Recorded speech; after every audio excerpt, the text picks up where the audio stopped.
Hello, and welcome to Diary Entry 173 on the 27th of May 2021. This diary entry is being broadcast to YouTube and being podcast on Amazon and SoundCloud and Google simultaneously. At least simultaneously when it goes up. Right. Sorry it's been so long since my last episode, and hopefully the sound is a bit better on this one, because this is adjusted for podcasting, so it should be a lot clearer. Things have happened since the last entry. Good things and bad things. I've been told by the council about being offered compensation from Waltham Forest Council, because the Housing Ombudsman said I was miscommunicated with and my complaints were mishandled.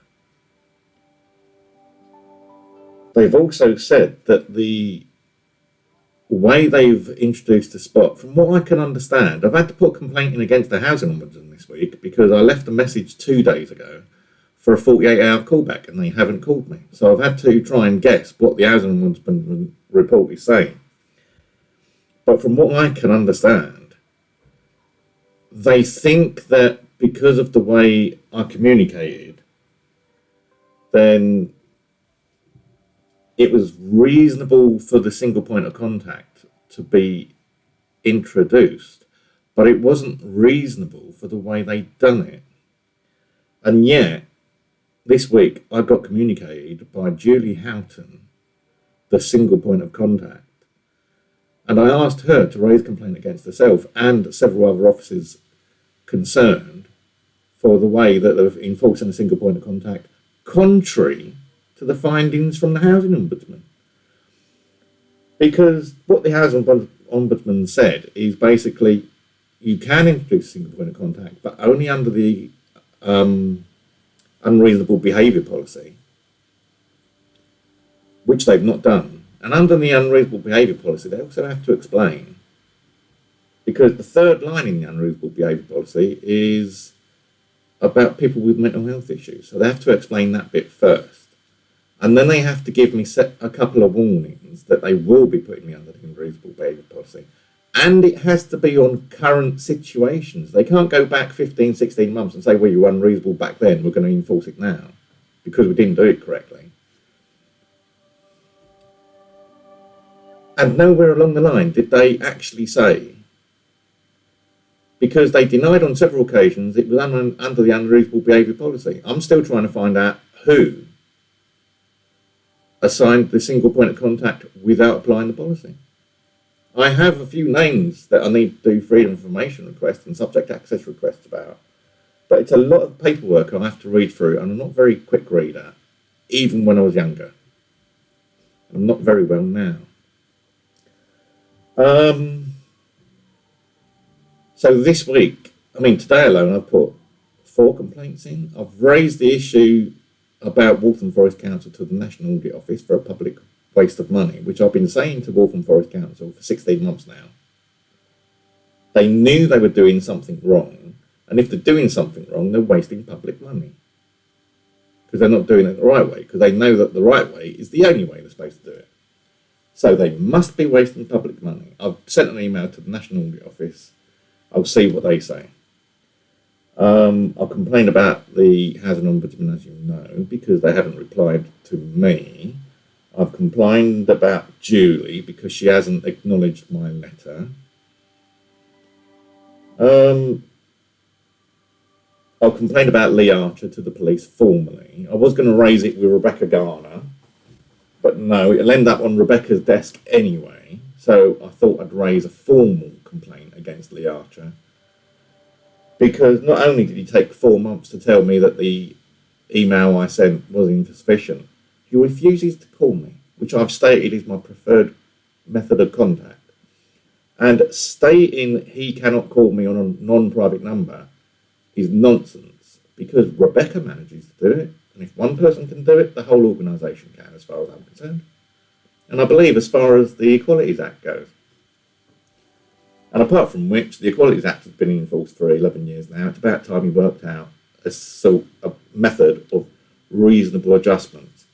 I've started campaigning for people with mental health and travellers, because a lot of travellers have got mental health issues. Partly probably because of the fact they became travellers, a lot of them, because they've got mental health issues and they wanted to get away from society. So I'm putting travellers and people with mental health in the same boat, if you pardon the expression, pardon the pun. A lot of them are canal and narrowboat owners. And basically, I've started sending emails out to press offices throughout the country. I'm doing a few at a time so I can keep track of them easy. I can't do hundreds. I've published the email on my website, billygibbons.me as well. Have a look under campaigns. And basically, I want to know how reasonable adjustments are offered to people with mental health issues under the 2010 Equality Act, and what allowances are made to access public services for those without a fixed address. Because you go online and you apply for services and they want proof of address. Well, you haven't got proof of address on a boat. What do you do when you're on a boat or in a mobile home and you're parking up from campsite to campsite? Lots of people do. I mean, the other issue with people with no fixed abode, and we're not talking about, just people living on the streets. We're talking people in trailers, people in caravans, people in mobile homes, boats, all sorts. Even people that are sort of like going from home to home because they're actually homeless. No fixed address. They're living under a roof from night to night. I've known people, I've helped people that have been homeless, and they've stayed with me. And they eventually got on their feet. But they're still homeless. They still don't have an address, a fixed formal address. And I know people will think this is weird, but what about people that are here illegally? I know they're here illegally and they shouldn't be accessing any services. But even people here illegally are due emergency healthcare, for instance, and they're due certain services, even if they are here illegally. We need to review all this illegal immigration nonsense. Surely it would be better to have people come in here and working and paying taxes here than not paying taxes but still working and getting money. They've got to look into this because it is nonsense. I'm not saying let anyone come here and work, but if people want to come here and work, we just have to put restrictions on what work they can do and where they can send the money for the first couple of years, for instance.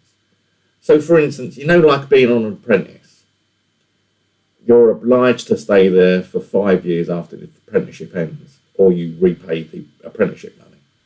Well, what if we do something like that with illegal immigrants? You come here and work, but for the first 2 years, say, all monies must be spent in the country, in the UK. Or 80% of your income must be spent to UK shops. Which seems reasonable to me, because then you're paying money back to the government for letting you work in the country. And if you're found illegally working, then you're just evicted. No appeals or anything. You just appeal from the country you should have been in the first place. And if you get caught without any paperwork, then you're going into an internment camp until paperwork is found for you. It seems simple to me. The only thing stopping it is the human rights. But now without the European Union, we can withdraw from the European Convention on Human Rights and the UN Charter of Human Rights we can pull out of, and we can make our own laws up. And this time we should make laws up to benefit society, not just to comply with what people are telling us. What else? Yeah, so I'm due compensation from the council. I've emailed the council as well about bulky waste and domestic waste collections for people that are housebound in flats and not necessarily receiving monies for carers. Because even if I had a full-time professional carer, they would not be expected to move bulk waste items. So they still need. I've had a response from the press officer today, or yesterday, from Waltham Forest about a query I put in. And he said the best thing to do is to raise a freedom of information request. And I've done that already. And the answers were not forthcoming. They just sent me policies. But as I said to the press officer today, the difference between what Waltham Forest Council put on paper and what they actually do is what I'm trying to find out. Because I know and I have evidence for Waltham Forest saying one thing and doing something else. Lots of evidence that no one seems interested in. So, despite the fact that I've got lots of evidence, no one, including the police, seems to be interested in it. So, I'm just waiting now to see what happens. I've had to remind Waltham Forest Council about the unreasonable behaviour policy and how they can enforce it, because I know that policy better than they do, probably. Anyway, I'm not going to keep long. How long have I been here so far? 11 minutes. Well, that's over my 10-minute limit anyway. So thank you for watching and listening. And I hope to speak to you again very shortly. Don't forget the website, billygibbons.me. And I've got links forwarding from that site to YouTube, Facebook, Twitter. billygibbons.me/YouTube/Facebook/Twitter will get you to my pages. Please follow me, like, share and subscribe, and pass the message on. This is a campaign for everyone. Please join us. Thank you.